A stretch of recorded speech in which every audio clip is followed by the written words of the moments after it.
우리 함께 기도하심으로 수요 예배로 나아가겠습니다. 거룩하신 하나님 아버지, 오늘도 각 처소에서 하나님을 예배할 수 있게 하시니 감사드립니다.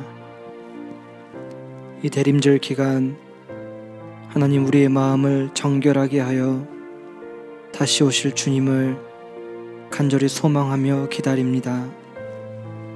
주님,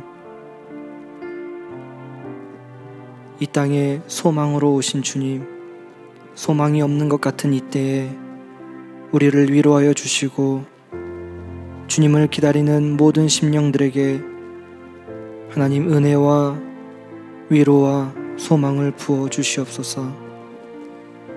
오늘도 하나님께 참되게 예배하는 예배자들이 되게 하여 주시고 우리의 일상에서 주님을 높여드리는 아름다운 그리스도인들이 되게 하여 주시옵소서. 감사를 드리며 거룩하신 우리 주 예수 그리스도 이름으로 기도합니다. 아멘.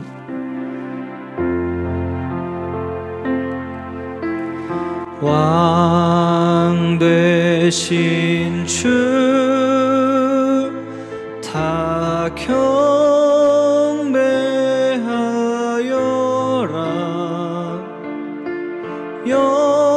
영광과 존귀 주께 돌리세. 하늘 위에 높이 계신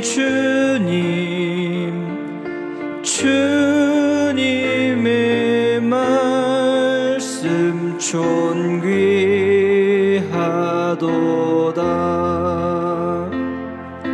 소망의 주 다 찬양하여라.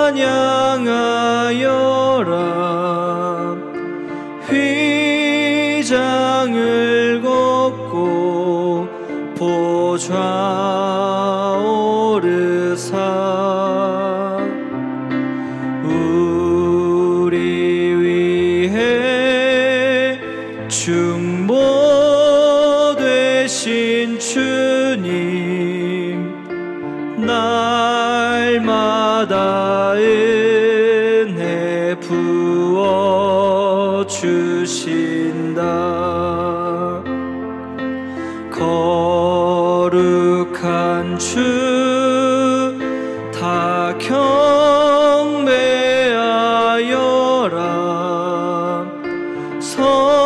선하신 주께 다 찬양하라.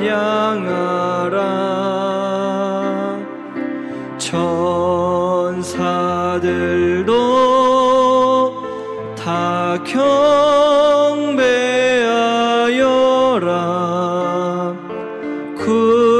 구세주 예수 영원하도. 왕 되신 주 다 찬양하여라. 왕 되신 주 다 찬양하여라. 영광과 존귀 주께 돌리세. 하늘 위에 높이 계신 주님의 말씀 존귀하도다.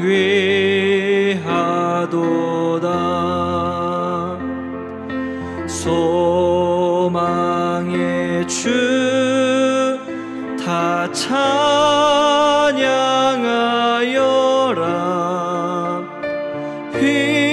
휘장을 걷고 보좌 오르사 우리 위해 중보 되신 주님, 날마다 은혜 부어 주신다. 거룩한 주 다 경배하여라.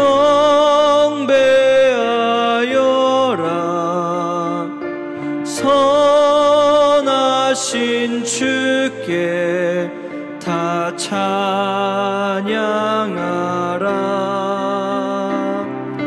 천사들로 다 경배하여라.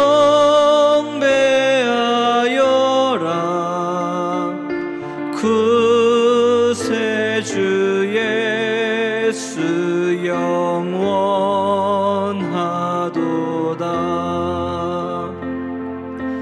아멘.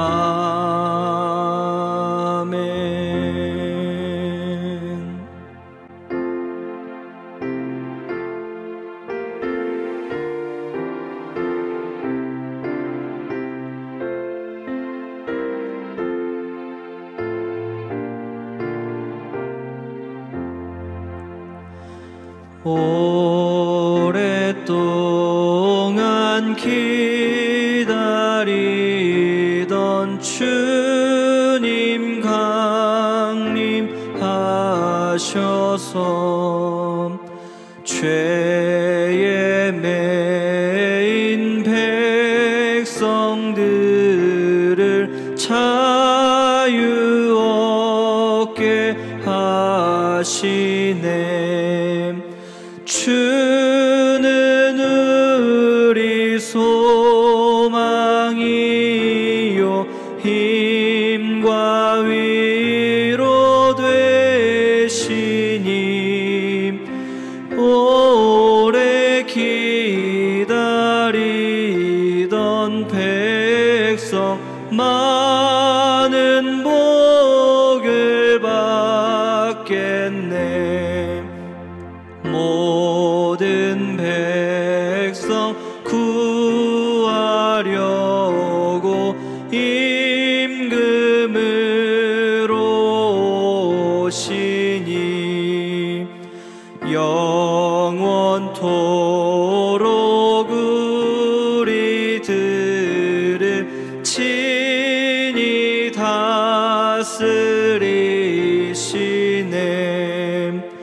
죄로 상한 우리 마음 은혜로써 고치고 주의 빛난 보좌 앞에 이르도록 하소. 오랫동안 기다리던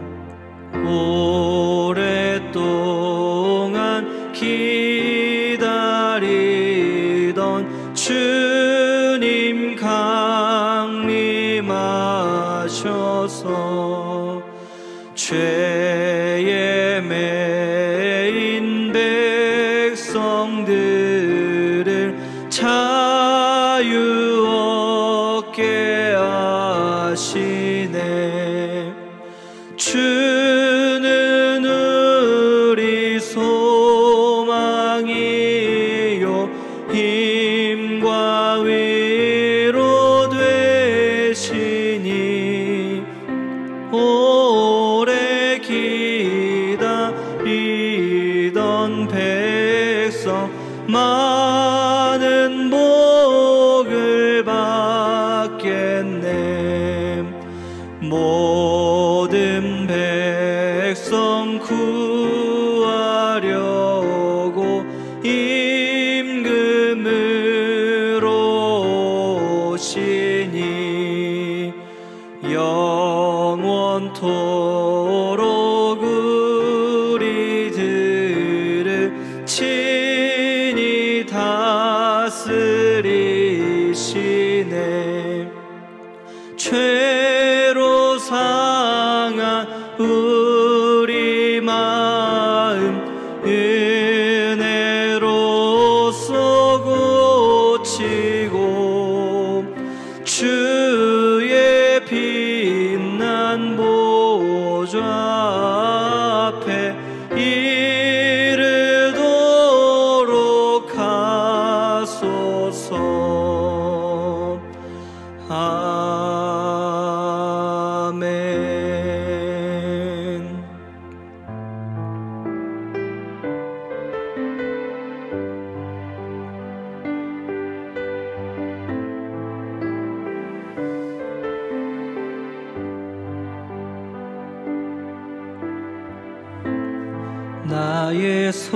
소망 되신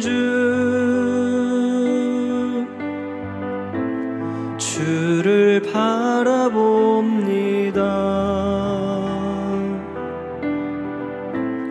다시 오실 나의 왕 예수, 주를 기다립니. 나의 소망 되신 주, 나의 소망 되신 주를 기다립니다.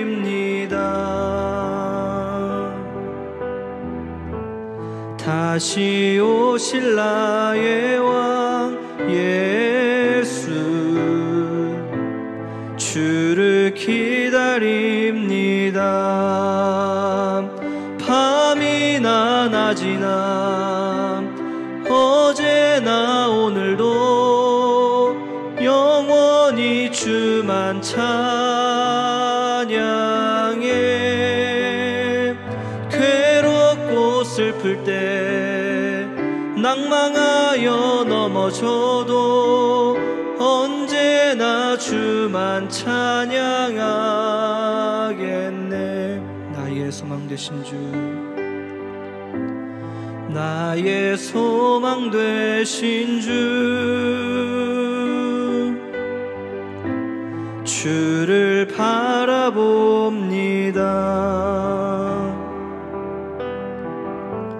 다시 오실 나의 왕 예수, 주를 기다립니. 나의 소망 되신 주, 나의 소망 되신 주를 바라봅니다.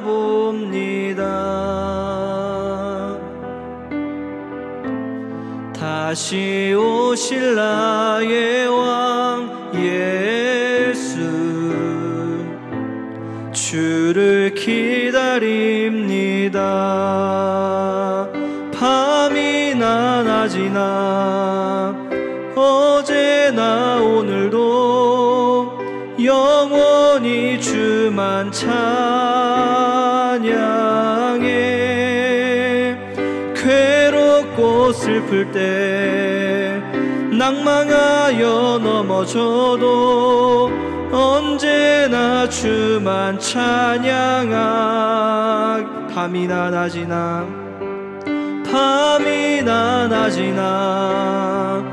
어제나 오늘도 영원히 주만 찬양해. 괴롭고 슬플 때 낭망하여 넘어져도 언제나 주만 찬양하게. 밤이나 낮이나 어제나 오늘도 영원히 주만 찬양해. 괴롭고 슬플 때 낭망하여 넘어져도 언제나 주만 찬양하게. 나의 소망 되신 주, 나의 소망 되신 주를 바라봅니다.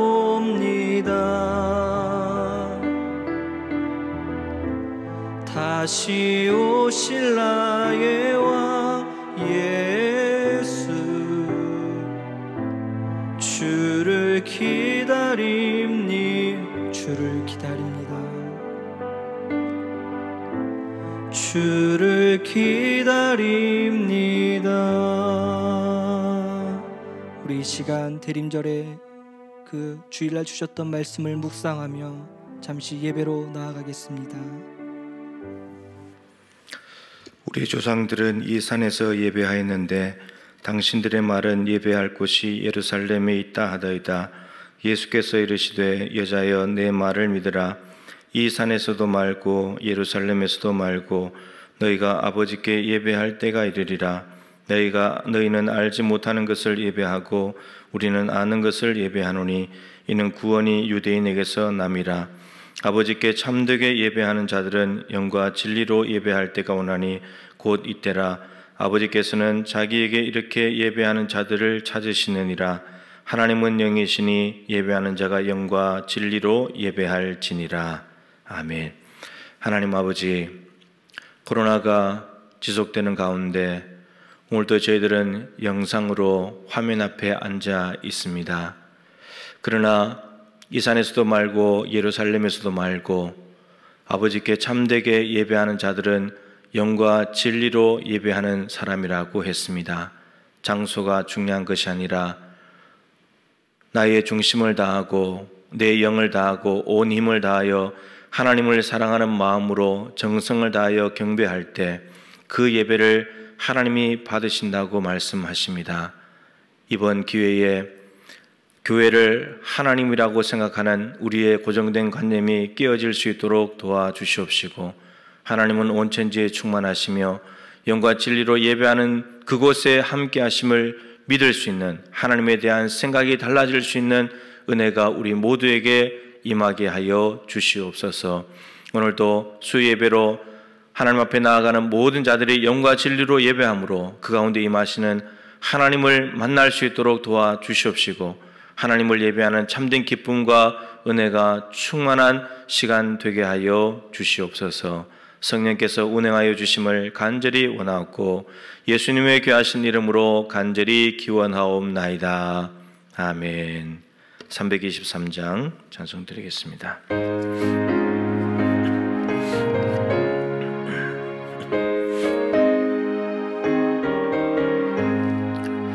푸른 바다 낯선 이 몸 어디든지 가오리다. 괴로우나 즐거우나 주만 따라가오리니 어느 누가 막으리까 죽음인들 막으리까 어느 누가 막으리까 죽음인들 막으리까 아골골짝 빈들에도 복음 들고 가오리다. 소돔 같은 거리에도 사랑 안고 찾아가서 종의 몸에 지닌 것도 아낌없이 드리리다. 종의 몸에 지닌 것도 아낌없이 드리리다. 존귀 영광 모든 권세 주님 홀로 받으소서. 멸시전대 십자가는 제가 지고 가오리다. 이름 없이 빛도 없이 감사하며 섬기리다. 이름 없이 빛도 없이 감사하며 섬기리다. 아멘. 손미경 권사님 기도 인도해 주시겠습니다. 수고하고 무거운 짐진 자들아 다 내게로 오라 말씀하시며 오늘 수요 예배의 자리로 나오게 하시니 참으로 감사합니다. 신령과 진정으로 드려지는 예배가 되게 하시며 주님의 임재가 임하는 거룩한 예배가 되게 하옵소서. 올해 마지막 12월이 되었습니다. 주님의 날개 아래 품으시고 은혜한 힘이 하나도 없었음에 고백에 감사를 드립니다. 하지만 우리가 그리스도의 사랑은 말하면서 과연 준행하였는지 돌이켜보게 하시고 우리의 삶 가운데 부정한 입술과 주의 뜻대로 행하지 못함이 있었는지 생각나게 하시어 회개의 눈물로 주께 나아가길 원하옵나니 주의 자비로 우리의 죄악들을 씻어주시고 진리의 영으로 새롭게 하시어 이제는 죄에서 자유함을 얻고 다시는 종의 멍에를 매지 않도록 생명의 강가로 인도하옵소서. 주를 찾고 찾으라 그러면 만나 주시겠다는 약속을 믿고 늘 깨어있게 하시어 날마다 베델의 단을 쌓게 하옵시고 주의 말씀이 내 발의 등이요 내 길에 비추는 주님과 동행하는 삶으로 살게 하옵소서. 동부 교회를 위해 기도합니다. 성령이 교회들에게 하시는 말씀을 들을지어다. 늘 깨어있게 하시어 어려운 이때에 일어나 빛을 발하며 교회가 교회다움으로 세워지게 하옵소서. 영적으로 무장하게 하셔서 기도하는 교회로 말씀을 준행하며 열방을 향한 전국 복음에 힘쓰는 교회가 되게 하옵소서. 교회의 당회와 각 기관들을 축복하시어 2021년도 한 해 계획은 먼저 그의 나라와 의를 구하게 하시고 서로 협력하여 선을 이루며 교회를 세우고 피차간의 사랑의 띠를 띄우게 하옵소서. 각 부처의 새로운 일꾼들을 부르시고 세워주셨사오니 주님의 말씀의 순종과 겸손함으로 영적 리더자로 귀히 쓰임받게 하옵소서. 또한 내일은 수능날입니다. 지금껏 준비해온 학생들을 주님의 이름으로 축복하며 기도합니다. 최고의 컨디션으로 시험에 응하게 하시고 내 욕심의 꿈이 아닌 열방을 향한 하나님의 비전을 보게 하시고 품게 하시어 교회와 나라의 일꾼으로 귀히 쓰임받게 하옵소서. 또한 세상은 지금 코로나로 인해 많은 어려움에 처해 있습니다. 먼저는 예배가 비대면이 되다 보니 과연 우리의 믿음은 어디로 향하는지 잘 점검하게 하시고 기도와 간구로 이 어려운 때를 잘 이겨나가게 하옵소서. 하루속히 백신이 공급되어져 교회에서는 예배가 회복되게 하시고 나라와 세계가 하루속히 안정되게 하셔서 주님의 나라를 소망케 하옵소서. 담임 목사님, 부목사님, 전도사님들을 권능의 손으로 세우셨사오니 선한 목자의 길로 능력의 주의 종들로 쓰임받게 하옵소서. 오늘도 귀히 쓰시는 최창욱 전도사님을 통해 세상의 소망이란 제목으로 말씀 선포하실 때에 말씀이 들려오게 하시어 어둠의 영이 떠나가게 하시고 상처와 아픔들의 회복과 치유가 임하게 하옵소서. 이 시간 굳은 빗장이 열려지며 옥토밭으로 갈아지게 하시어 백배의 결실로 주의 날에 충성된 일꾼으로 칭찬받는 성도들이 다 되게 하옵기를 간절히 바라오며 우리를 푸른 풀밭에 누이시며 쉴만한 물가로 인도하시는 예수 그리스도 이름으로 기도드리옵나이다. 아멘. 하나님 말씀 구약성경 느헤미야 1장 말씀입니다. 구약성경 725쪽입니다. 구약성경 725쪽에 있는 느헤미야 1장 1절로 마지막 11절까지 제가 받들어 읽겠습니다. 하가랴의 아들 느헤미야의 말이라. 아닥사스다 왕 제20년 기슬르월에 내가 수산궁에 있는데 내 형제들 가운데 하나인 하나니가 두어 사람과 함께 유다에서 내게 이르렀기로 내가 그 사로잡힘을 면하고 남아있는 유다와 예루살렘 사람들의 형편을 물은즉 그들이 내게 이르되 사로잡힘을 면하고 남아있는 자들이 그 지방 거기에서 큰 환난을 당하고 능욕을 받으며 예루살렘 성은 허물어지고 성문들은 불탔다 하는지라. 내가 이 말을 듣고 앉아서 울고 수일 동안 슬퍼하며 하늘의 하나님 앞에 금식하며 기도하여 이르되 하늘의 하나님 여호와 크고 두려우신 하나님이여 주를 사랑하고 주의 계명을 지키는 자에게 언약을 지키시며 긍휼을 베푸시는 주여 간구하나이다. 이제 종이 주의 종들인 이스라엘 자손을 위하여 주야로 기도하오며 우리 이스라엘 자손이 주께 범죄한 죄들을 자복하오니 주는 귀를 기울이시며 눈을 여시사 종의 기도를 들으시옵소서. 나와 내 아버지 집이 범죄하여 주를 향하여 크게 악을 행하여 주께서 주의 종 모세에게 명령하신 계명과 율례와 규례를 지키지 아니하였나이다. 옛적에 주께서 주의 종 모세에게 명령하여 이르시되 만일 너희가 범죄하면 내가 너희를 여러 나라 가운데 흩을 것이요 만일 내게로 돌아와 내 계명을 지켜 행하면 너희 쫓긴 자가 하늘 끝에 있을지라도 내가 거기서부터 그들을 모아 내 이름을 두려고 택한 곳에 돌아오게 하리라 하신 말씀을 이제 청하건대 기억하옵소서. 이들은 주께서 일찍이 큰 권능과 강한 손으로 구속하신 주의 종들이요 주의 백성이니이다. 주여 구하오니 귀를 기울이사 종의 기도와 주의 이름을 경외하기를 기뻐하는 종들의 기도를 들으시고 오늘 종이 형통하여 이 사람들 앞에서 은혜를 입게 하옵소서 하였나니 그때에 내가 왕의 술 관원이 되었느니라. 아멘. 최장욱 전사님 나오셔서 세상의 소망이라는 제목으로 말씀 전하겠습니다. 할렐루야. 네, 오늘 각 가정에서 하나님 앞에 모여 예배하는 우리 동북교회 성도님들의 삶 속에 하나님의 은혜와 평강이 언제나 함께하기를 기도하겠습니다. 잠깐 말씀 나누기 전에 제가 기도하겠습니다. 하나님 아버지 감사합니다. 오늘 우리들을 하나님 앞으로 불러 모아주시고 하나님 앞에 예배할 수 있도록 우리의 마음을 주장하여 주시니 감사합니다. 예배하는 10년 가운데 이 시간 성령께서 함께하여 주셔서 우리가 인간의 말이 아닌 하나님의 음성을 들을 수 있도록 영의 길을 열어주시옵소서. 예수님의 이름으로 기도합니다. 아멘. 우리는 지금 대림절 기간을 보내고 있습니다. 하나님께서는 소망 없던 우리의 삶에 찾아와 우리에게 소망을 주셨습니다.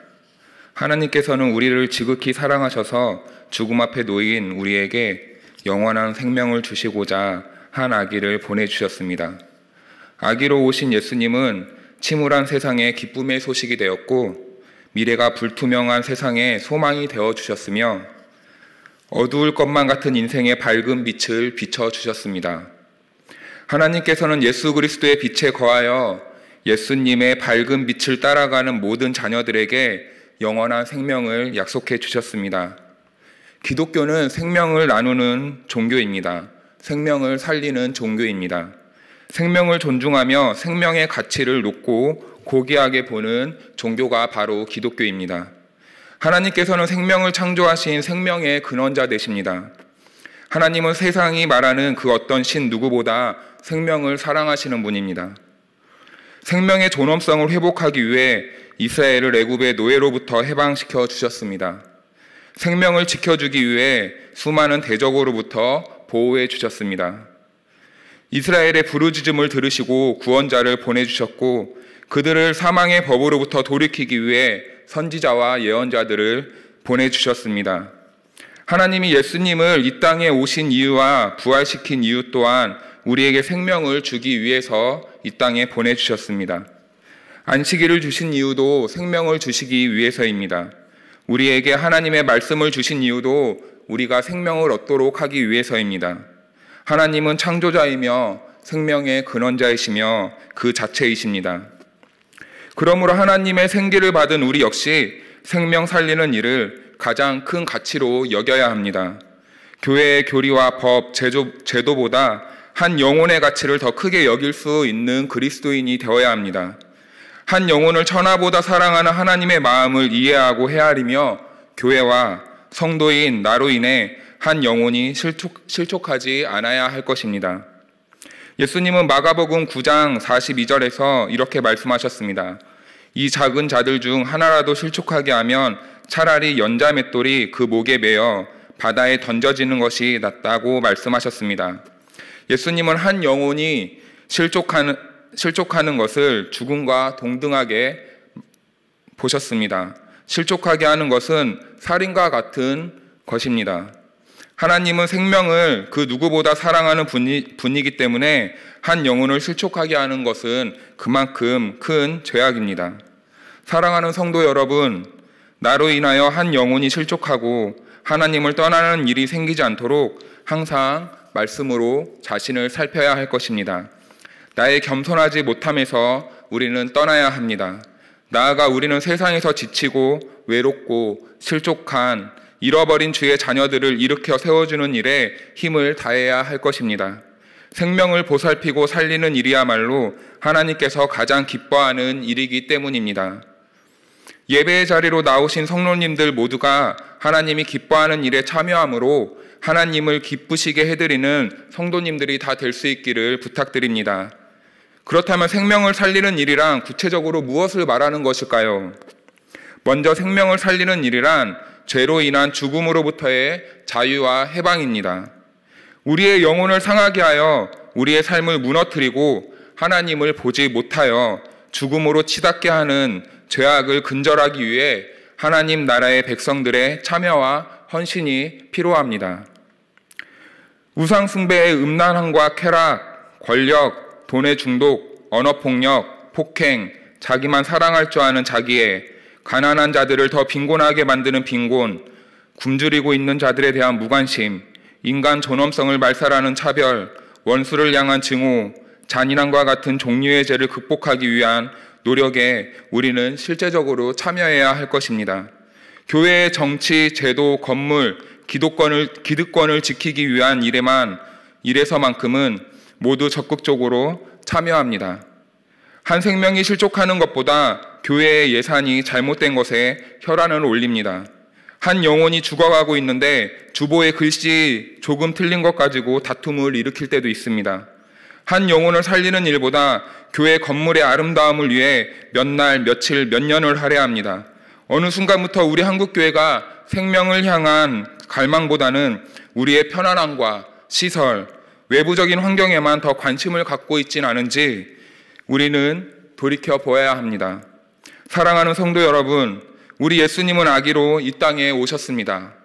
그 예수님은 인생을 꽃피울 시기에 우리를 살리기 위해 자기의 목숨을 내어놓으셨습니다.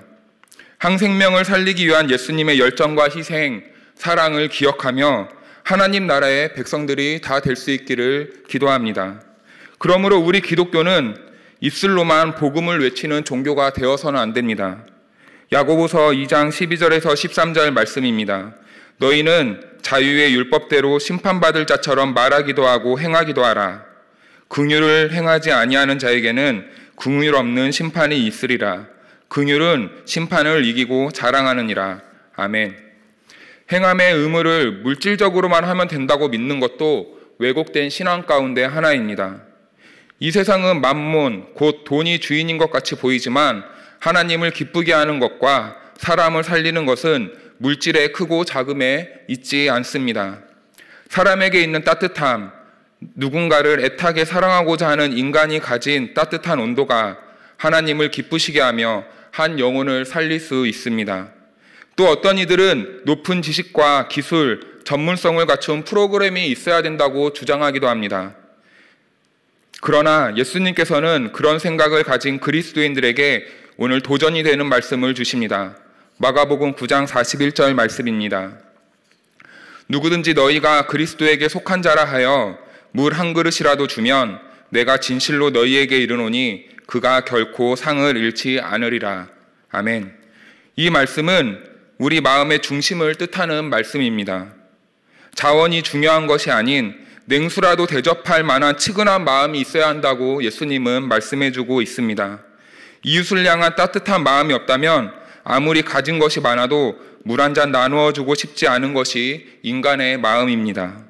그래서 예수님은 그의 제자들에게 가진 것이 없어도 남을 긍휼히 여길 마음이 있는지, 타인의 고통에 공감하며 타인의 절규와 신음에 가슴 아파하고 경청할 수 있는 따뜻한 사람이 되어야 한다고 가르쳐주고 있는 것입니다.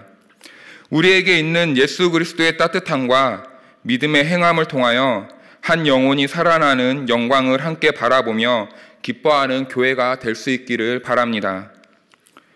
2020년 11월 26일 국민일보 기사에 안타까운 소식 하나가 있었습니다. 서울 북부지법은 집행인력 570명을 동원하여 정광훈 전 목사가 심호하던 사랑제일교회 시설 등에 대한 강제 집행에 나섰다고 합니다. 하지만 7시간 만에 강제 집행은 중단되었다고 합니다.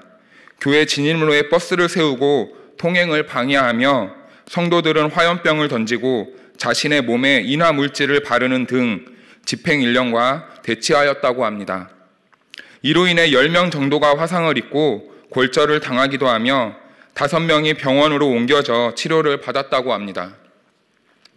한 생명의 가치를 자신의 아들과 동등하게 여기는 창조주 하나님을 믿는 기독교가 오히려 생명을 경시하는 몰지각한 행동을 보이는 것은 참으로 안타까운 모습입니다. 11세기 말부터 13세기 말까지 8차례나 있었던 십자군 전쟁을 의로운 전쟁, 하나님 나라를 위한 거룩한 전쟁이라 이해할 수 있겠습니까? 결코 그럴 수 없습니다. 십자군 전쟁은 인간의 모든 야망과 탐욕이 서로 얽히고 설켜 하나님의 백성을 죽음으로 몰아낸 사륙의 현장이었고, 무자비함과 피냄새로 온 땅을 덮은 사건이었습니다. 비극의 현장이었으며 눈물과 애통만이 남은 기독교 역사의 어두운 면을 보여준 타락한 인간들이 계획하고 자행한 잔인한 전쟁에 불과했습니다. 죽음을 명예로운 것으로 둔갑화하여 고귀한 그리스도의 생명을 자신들의 탐욕과 이기심으로 바꾼 전쟁이었습니다.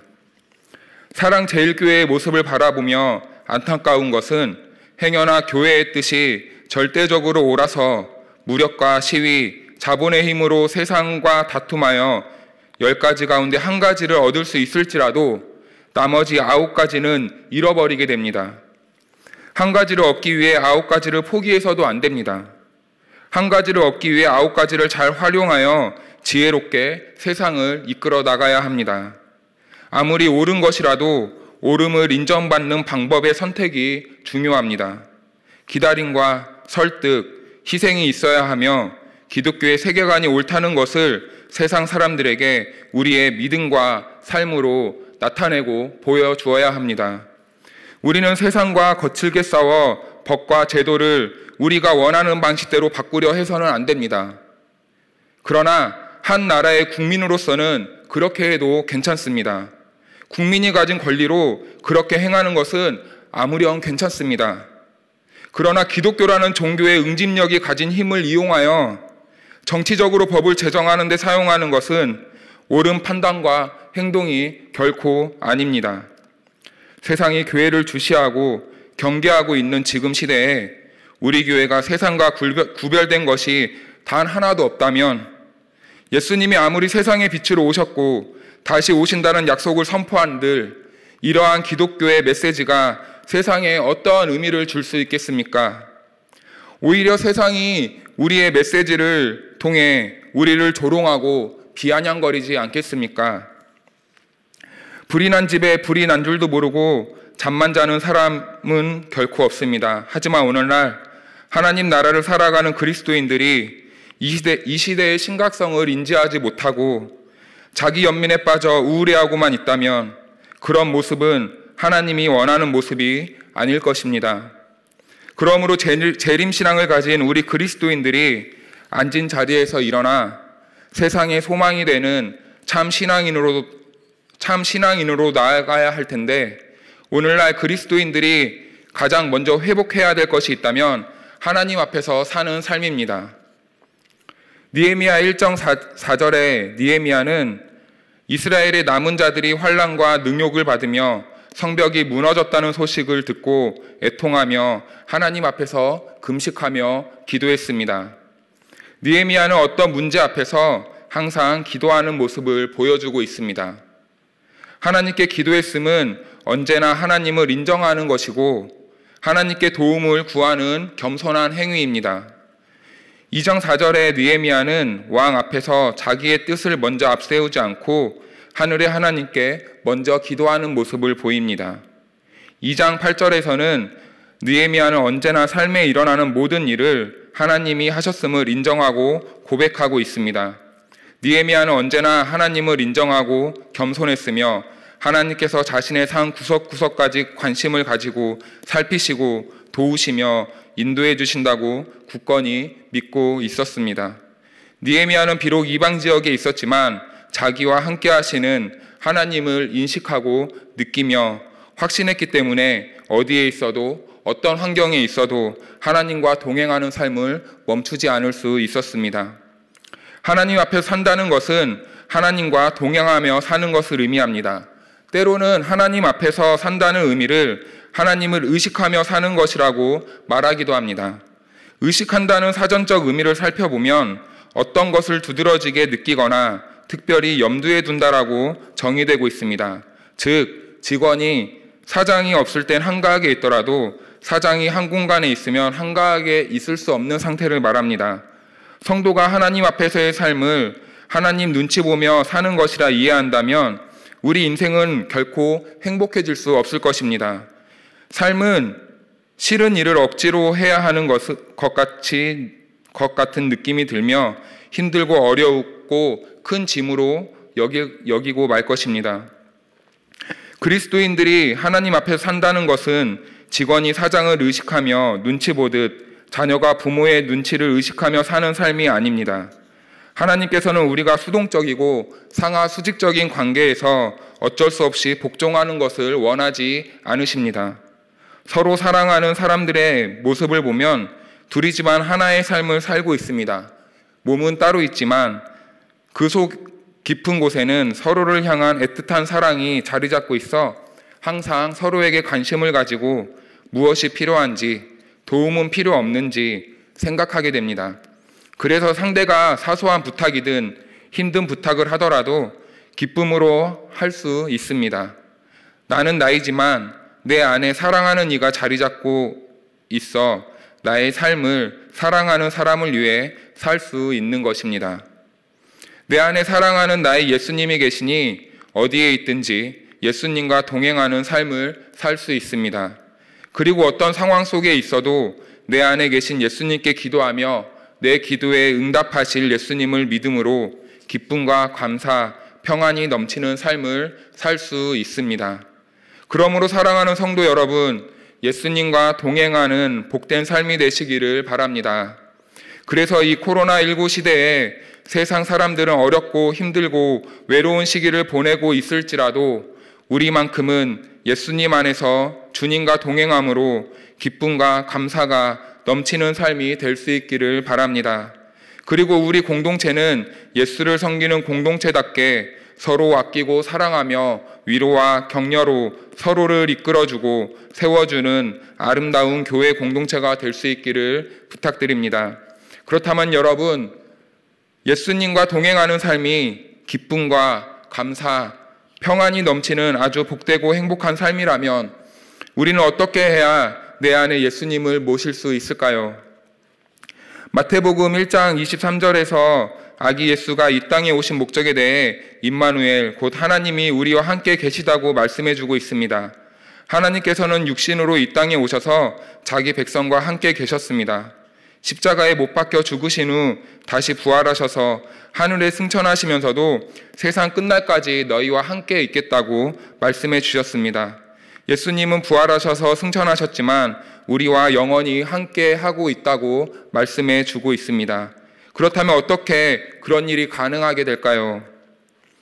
요한복음서에서는 십자가 죽음을 앞두고 제자들에게 말씀하시기를 내가 너희를 고아와 같이 버려두지 아니하고 너희에게로 오리라고 말씀해 주셨습니다. 예수님의 다시 오심은 진리의 성령으로 오신다고 제자들에게 말씀해 주시며 성령을 구하는 자들에게는 성령을 받을 것이라고 말씀해 주셨습니다. 예수님은 성령으로 오신다는 말씀을 하시며 그 성령은 기도함으로 받을 수 있다고 제자들에게 가르쳐 주셨습니다. 예수님이 제자들에게 약속한 실제의 성취는 사도행전에서 나타납니다. 사도행전은 누가복음 내용과 연속적으로 이루어지고 있어 누가복음을 본 후 사도행전을 읽으면 보다 유익한 점이 많이 있습니다. 누가복음 24장 49절에서 예수님께서는 볼지어다 내가 내 아버지께서 약속하신 것을 너희에게 보내리니 너희는 위로부터 능력으로 입혀질 때까지 이 성에 머물라 하시니라 하시며 하늘로 승천하셨습니다. 그리고 제자들은 늘 성전에서 하나님을 찬송하니라라며 누가복음은 끝이 납니다. 이어서 사도행전으로 넘어가면 누가복음 24장 49절과 사도행전 1장 4절부터 같은 맥락으로 이어지고 있음을 알 수 있습니다. 그리고 사도행전 2장 오순절이 되었을 때 예수님의 약속대로 예수님께서는 성령으로 제자들에게 임하셨습니다. 성령님께서는 제자들에게 임하셔서 예수 그리스도와 제자들과의 사이를 하나로 묶어주셨습니다. 다시 말해 제자들이 그리스도 안에, 그리스도가 제자들 안에 들어와 함께 연합할 수 있도록 성령이 우리와 예수님 사이를 그렇게 연결해 주었습니다. 성령으로 인하여 예수님과 하나가 된 제자들은 복음을 위해 그들의 생명까지도 아까워하지 않는 예수 그리스도와 교회를 위해 사는 참 제자의 삶을 살 수 있었습니다. 성령이 없이는 예수 그리스도와 연합할 수 없습니다. 성령을 받기 위해서는 요한복음의 말씀과 같이 우리는 항상 기도해야 하며 사도행전의 제자들과 같이 약속을 믿음으로 모여서 기도해야 할 것입니다. 동북교회로 부름받은 성도님들 모두가 기도함으로 성령을 받아 그리스도와 연합하여 하나님과 동행하는 기쁨과 감사와 평안이 넘치는 삶을 살 수 있기를 바랍니다. 그래서 계절과 마음의 공허함과 육신의 궁핍함으로 겨울을 지내고 있는 이때에 예수님이 주시는 따뜻함으로 추운 겨울 잘 지낼 수 있기를 바랍니다. 또한 예수님과 동행하는 우리의 성숙한 신앙이 빛이 되어 예수님을 보지 못하는 이들에게 밝음을 보여주는 삶이 될 수 있기를 바랍니다. 두 번째는 느헤미야는 하나님뿐만 아니라 세상에서도 인정받는 사람이었습니다. 성경에서 술 맡은 관원에 대한 이야기는 2번 나옵니다. 애굽의 역사에서 요셉이 감옥에 갇혔을 때 술 맡은 관원장과 떡 굽는 관원장이 함께 등장합니다. 그리고 느헤미야 또한 페르시아 시대의 술 맡은 관원장으로 나옵니다. 술 맡은 관원장은 왕 바로 옆에 있으며 술의 상태를 확인하는 역할을 하였습니다. 그러므로 가장 신뢰할 만하고 충성스러우며 성실한 사람이 이 직책을 감당할 수 있었습니다. 실제 페르시아의 기록에 의하면 캄비세스 왕이 그의 동생 스메르디스를 몰래 죽이도록 명령을 내린 사건이 있었습니다. 그런데 그때 동생을 죽이기 위해 최고 측근으로 있었던 프락사스페스의 아들을 이용했다고 하는데요. 그 아들이 캄비세스 왕의 술 맡은 관원장이었다고 합니다. 프락사스페스는 캄비세스가 가장 믿었던 신하였고 그 신하의 아들에게 은혜를 갚기 위해 그의 아들에게 관직 중에서 매우 고위직을 주었다고 합니다. 프렉사스페스의 아들은 왕에게 술을 따라 올리는 직책을 맡고 있었고 왕의 총애도 지극했다고 기록하고 있습니다. 느헤미야를 통하여 오늘날 그리스도인들에게 시사하는 바가 있다면 하나님 앞에서 사는 사람들은 하나님뿐만 아니라 세상에서도 인정받는 삶을 살아야 한다는 것입니다.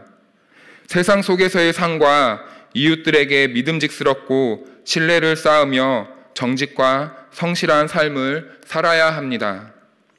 예수님께서도 이 땅에서 하나님의 사역을 감당하실 때 반대하는 세력은 있었지만 대중들에게 항상 신뢰를 주었고 믿을 만한 대상이었으며 하나님 앞에서 충성스럽고 성실한 삶으로 그의 제자들에게 모범을 보여주셨습니다.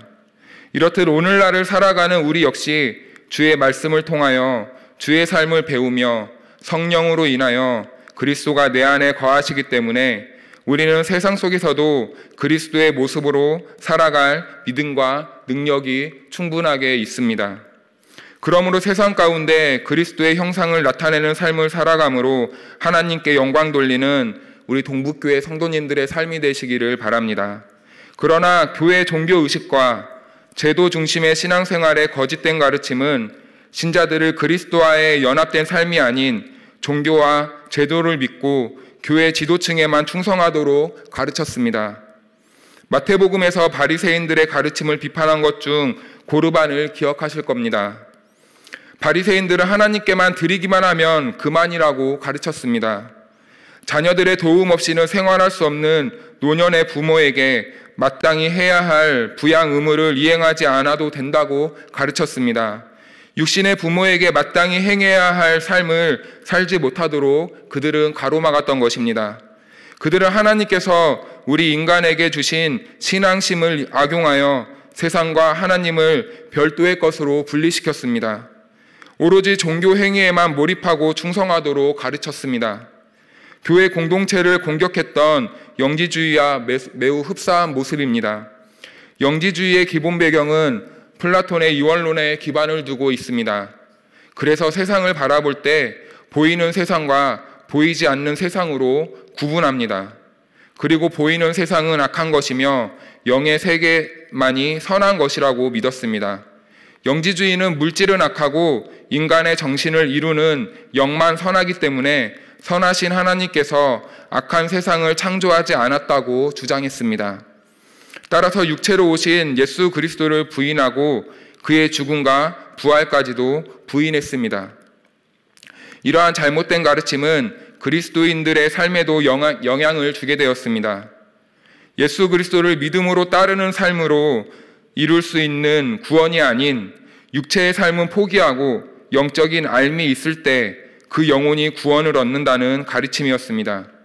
영지주의자들은 믿음으로 인한 삶으로부터 탈선하게 하였고 영적인 삶만이 추구하는 신비적인 모습을 보여주었습니다.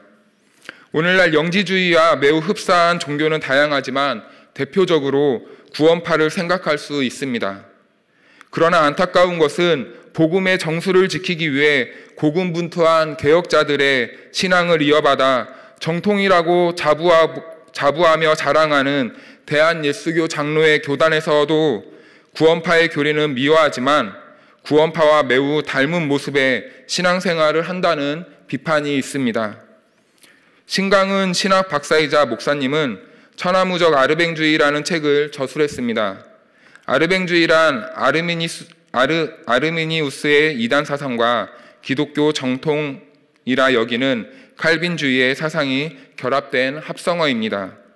신강은 목사님은 우리 한국교회의 신학이 아르미니우스와 칼빈주의가 혼합된 형태라며 이를 지적하였습니다. 특히 오늘날 한국교회가 새롭게 발행하는 면죄부에 대해 말합니다. 신강은 목사님은 한국교회가 구원의 확신을 면죄부와 같이 사용하고 있다고 비판하였습니다. 간소화된 신앙 고백을 통한 구원은 영원한 확신과 약속을 보장받으며 계속된 죄악 속에서도 몇 번이고 회개만 한다면 끊임없는 용서가 가능하다는 가르침에 이를 지적하였습니다. 물론 깊이 있게 파고들면 전혀 틀린 말은 아닐 것입니다. 그러나 죄에 대한 가벼운 인식, 죄를 지어도 된다는 안도감은 죄에 대한 민감함보다는 죄 짓는 것을 가볍게 여기는 성도들을 양성하고 있음을 지적하였습니다. 구원파의 교리 역시 예수님의 보혈로 구원받았고 앞으로 지을 죄까지도 이미 용서받았기 때문에 지금 죄를 지어도 이미 용서받은 것이다 라며 현재 짓는 죄는 이미 용서받았다고 생각합니다.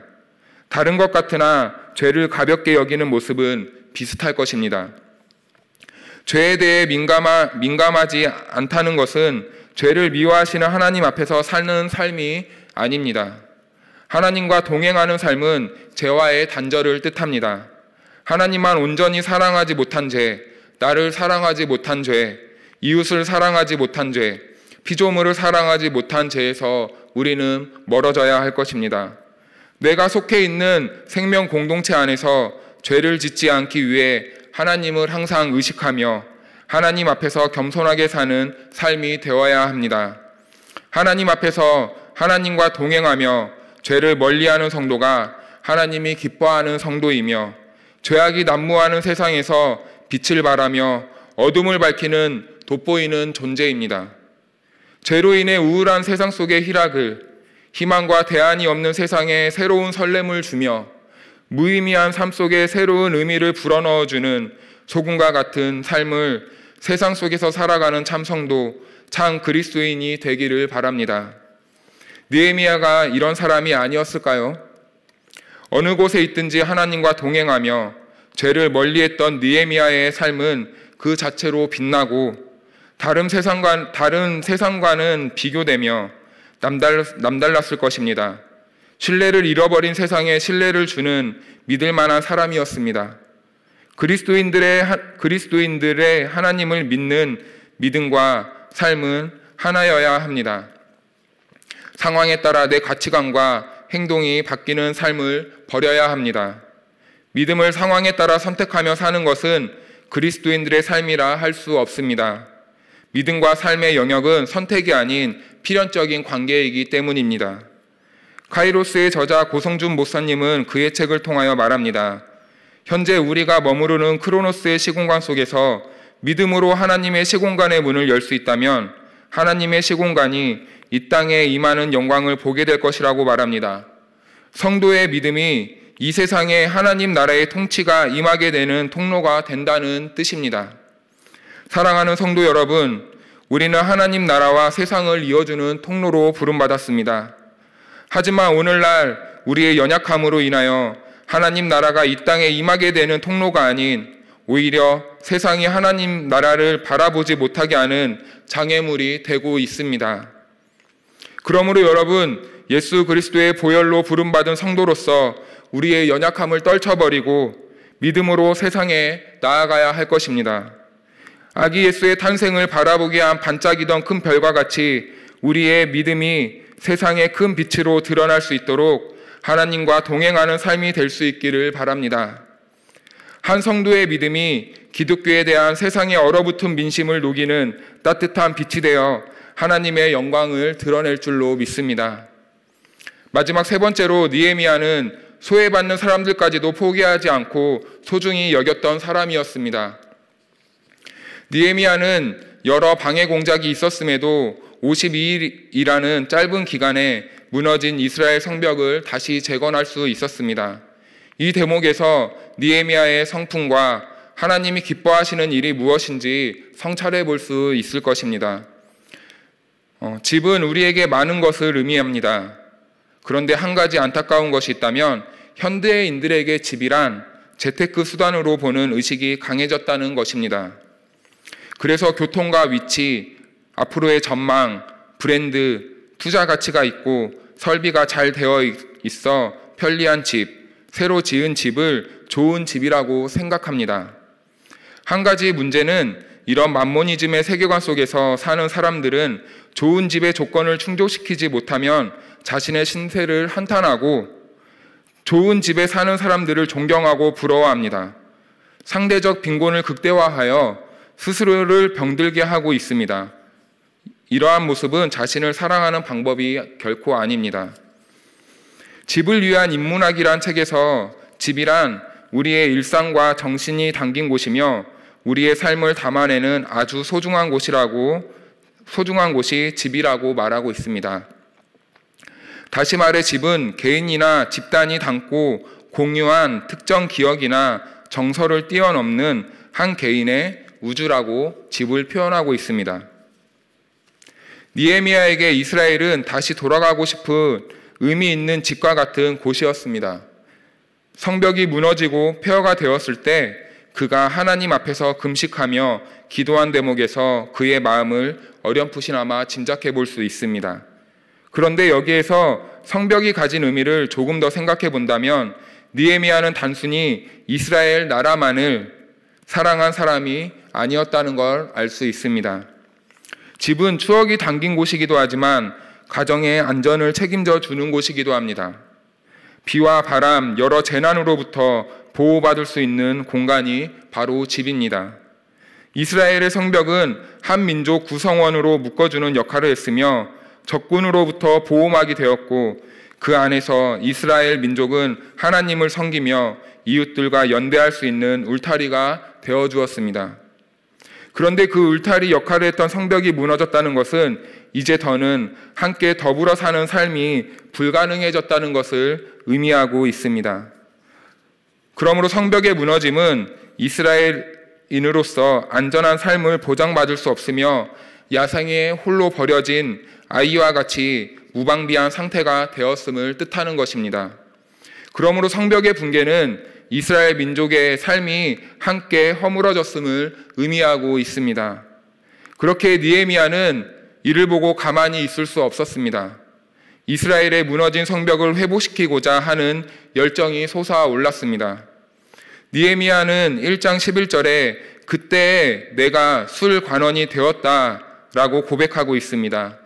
느헤미야는 자신이 지금 높은 자리에 있는 이유는 지금을 위한 일 때문이라고 굳게 믿었습니다. 그래서 그는 이스라엘 민족을 위해 헌신해야 할 때임을 깨닫고 자신의 높은 자리와 생명까지도 내려놓고 왕과 대면하였습니다. 그런데 느헤미야의 태도에서 더 놀라운 것이 있다면 지금 이스라엘의 남은 자들은 세상적으로 볼 때는 쓸모없고 버려진 사람들이 대부분이었다는 것입니다. 이스라엘 나라가 망한 후 포로로 끌려온 사람들을 보면 대부분 엘리트 계층에 있던 사람들이었습니다. 즉 쓸모 있고 필요한 사람들만 포로로 데려왔기 때문에 지금 이스라엘에 남은 사람들은 세상의 가치로 볼 땐 필요 없는 사람들의 대다수였을 것입니다. 세상의 기준으로 바라본다면 이런 사람들의 삶을 책임져주고 다시 일으켜 세운다는 것은 경제적 손실을 먼저 따지고 생각할 것입니다. 또한 그들을 위해 자본을 투자해도 앞으로의 미래를 보장할 수도 없는 상태입니다. 하지만 느헤미야는 세상의 기준으로 사람을 바라보지 않았습니다. 사람을 경제적인 가치로만 판단하지도 않았습니다. 하나님의 형상으로 지어진 한 사람, 한 생명의 가치를 그 무엇보다 고귀한 존재로 여겼던 사람이 바로 느헤미야였던 것입니다. 생명을 사랑하는 마음이 얼마나 컸는지 세상이 포기한 무능력한 사람들과 함께 52일 만에 성벽을 다시 쌓는 일을 끝마쳤습니다. 여기에서 하나님이 기뻐하시는 일이 무엇인지 발견할 수 있습니다. 하나님께서는 생명을 사랑하고 생명을 보살피고 살리는 일을 그 무엇보다 사랑하시는 분입니다. 하나님께서 느헤미야가 단순히 성벽을 재건하려는 마음을 기뻐하셨을까요? 결코 아닐 것입니다. 느헤미야가 하나님의 마음에 합했던 것은 세상에 버려진 한 생명의 가치를 품고 사랑했기 때문입니다. 느헤미야는 버려진 사람들, 소외된 사람들의 마음을 공감하며 그들을 보호하기 위해 성벽 재건에 자신의 모든 것을 걸었습니다. 느헤미야는 항상 하나님과 동행하는 삶을 살았기에 하나님의 마음이 어떤지 공감할 수 있었습니다. 하나님의 마음을 잘 이해한 느헤미야는 하나님이 기뻐하시는 일을 감당할 수 있었습니다. 하나님이 가장 기뻐하시는 일을 깨닫고 그 일을 감당하고자 하는 느헤미야를 하나님께서 안 도와주실 수 있었을까요? 포로로 끌려온 한 사람이 아무리 뛰어난들 대제국을 통치하는 왕 앞에서 자신의 계획을 말하고 그 일을 추진하기 위해 자원을 요청할 수 있다는 것은 하나님의 도우심과 섭리가 아니라면 절대 불가능한 일이었습니다. 버려진 한 생명의 가치를 소중히 여겼던 느헤미야의 믿음이 통로가 되어 하나님의 역사가 이 땅 가운데 드러나게 되었던 것입니다. 예수님의 사역도 마찬가지였습니다. 한 생명을 살리고자 하는 예수님의 열정이 하나님을 기쁘시게 했고 생명을 사랑하는 그의 마음이 온 인류를 구원할 십자가를 감당할 수 있었습니다. 하나님께서는 저와 예배하는 모든 성도님들이 예수님과 느헤미야와 같이 생명을 사랑하는 일에 동참하기를 원하십니다. 그러므로 하나님의 뜻에 믿음으로 결단하여 순종의 자리로 나아갈 수 있기를 바랍니다. 하나님의 뜻에 순종하고자 결단하는 성도님들의 믿음이 통로가 되어 하나님의 통치가 이 땅 가운데 이루어지게 될 것입니다. 하나님께서는 그리스도의 빛으로 부름받은 성도가 세상 가운데서 빛과 소금의 삶을 통해 하나님 나라를 보여주고 그 나라를 소망하기를 원하십니다. 그 사명을 위해 우리를 부르셨고 느헤미야의 삶과 성품, 태도를 통하여 우리에게 말씀해 주셨습니다. 먼저 그리스도인들은 언제나 하나님 앞에서 하나님과 동행하는 삶을 살아야 한다는 것을 말씀해 주셨습니다. 그리고 하나님과 동행하는 삶을 통하여 세상에 신뢰받고 인정받는 삶의 태도가 되기를 하나님께서는 원하십니다. 마지막으로 세상에 낙오되고 생명의 돌봄이 필요한 이들의 아픔을 외면하지 말라고 말씀해 주십니다. 우리의 관심과 사랑의 돌봄이 죄로 인해 죽어가는 영혼들, 소외되고 연약한 사람들에게 소망이 되며 하나님을 바라보게 하는 통로가 될 줄로 믿습니다. 우리는 지금 대림절을 보내고 있습니다. 빛으로 오신 예수님을 세상에 전하기 위해 우리를 하나님께서는 빛으로 부르셨습니다. 그러므로 사랑하는 성도 여러분, 이제는 우리에게 주신 그 빛을 밝혀 세상에 비추는 믿음의 삶을 살아갑시다. 우리의 빛은 온 세상을 따뜻하게 품고도 남을 것이며 우리의 빛을 통하여 온 열방이 하나님을 바라보게 될 줄로 믿습니다. 기도하겠습니다. 우리를 빛으로 부르신 하나님, 우리가 이전까지의 삶을 바라볼 땐 우리가 빛의 삶을 살지 못하고 있었음을 주님 앞에 고백할 수밖에 없습니다. 하나님, 이 시간 주님이 주신 말씀을 통하여 우리가 지금까지의 삶을 잊고 앞으로의 나의 남은 인생을 주님의 영광을 비출 수 있는 세상의 빛과 같은 역할을 감당할 수 있도록 인도하여 주시옵소서. 그래서 세상 사람들이 우리 믿는 그리스도인을 바라보고 하나님의 영광을 바라보게 우리를 사용하여 주시옵소서. 예수님의 이름으로 기도합니다. 아멘. 네, 교회 소식입니다. 영상으로 예배하는 일에 열심을 다해서 참여해 주시기 바랍니다. 100일 성경 일독 대행진 이제 22일 남았습니다.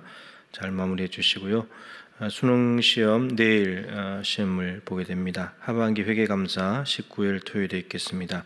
동부어린이집에서 원화를 모집하고 있습니다. 이 시간에 우리 잠깐 동안 수험생들과 또 우리 김태철 선교사님, 사모님이신 오은경 사모님을 위해서 잠깐 동안 동선을 기도하고 제가 기도하고 마무리하겠습니다. 화면에 수험생들 이름이 나가고 있습니다. 눈을 떠서 보시면서 아이들의 이름을 부르시고 함께 기도해 주시길 바라고, 오은경 사모님 무릎 빨리 물 안에 찬 물이 다 빠지고 그래서 치료를 받을 수 있도록 건강해질 수 있도록 기도해 주시면 좋겠습니다. 잠깐 동안 통성으로 기도하겠습니다. 하나님 아버지, 참으로 감사합니다. 수요 예배를 맞이해서 비록 영상으로 예배하지만 하나님 앞에 경배하며 하나님의 말씀을 드리며 또 함께 마음을 모아 기도할 수 있는 귀한 시간 주시니 감사드립니다. 오늘 특별히 간절히 기도하는 것은 내일 하나님 수능 시험 날입니다.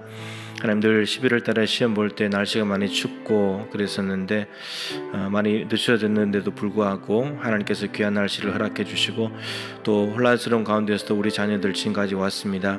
내일 모든 것들을 잘 표현해야 될 텐데 하나님 하루 동안 건강 지켜주시고 하나님 마음의 평안을 더하여 주시옵시고 또 코로나 확진자 학생들도 오늘 검사하고 또 따로 모여서 시험을 본다고 합니다. 하나님, 마음이 얼마나 무겁고 착잡하겠습니까?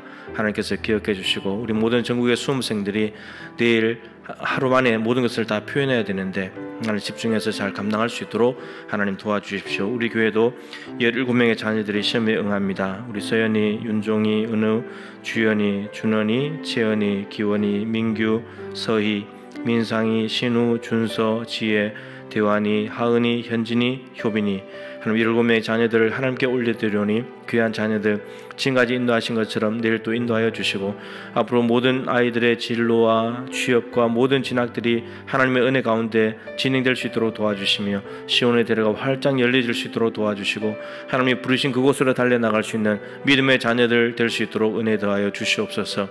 내일 시험만 잘 준비할 뿐만 아니라 시험을 지나서 대학생활도 준비하게 하시고 사회생활도 준비하게 하시고 믿음을 더욱더 견고히 하여 믿음의 근육을 키워서 세상 한복판에서도 넘어지지 아니하고 믿음으로 승리하는 다니엘과 세친과 같은 믿음의 용사들이 될 수 있도록 주께서 도와주시고 간절히 기도하는 부모님들, 가족들 하나님 그들의 기도 들으시고 오늘 이 시간에 기도하는 성도들의 기도를 들으시고 그동안에 수험생들을 위한 기도가 다 하늘로 상달된 줄로 믿사오니 하나님의 놀라운 능력으로 이 땅에 내일 다시 한 번 더 되돌려 주시고 우리 아이들이 차분하게 시험 잘 임할 수 있도록 함께하여 주시옵소서.